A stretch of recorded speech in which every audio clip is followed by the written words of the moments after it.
Hello, today I'm going to show you how to remove and how to apply your engine cover of your Audi A4 and its TFSI engine.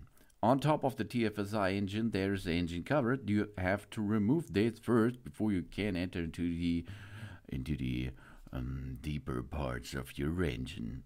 The TFSI engine cover is covered with pins, and we are going to lift this engine cover up on all four edges, and then we can pull it off and pull it off from your cover.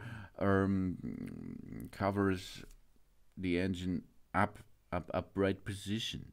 And here you can see these are the balls behind this, and these pins can penetrate into the engine cover host system.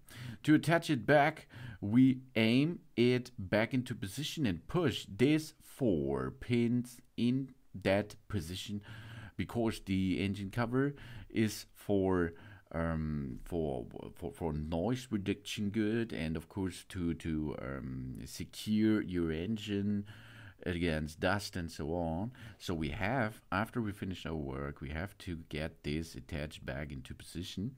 For this we press it back in position in or with the four pins, and then it will stays there if it is locked into position. Four areas has to be locked. Job's done. Thanks for watching. Please subscribe me and give me a positive feedback, and I hope to see you again on my channel. Soon.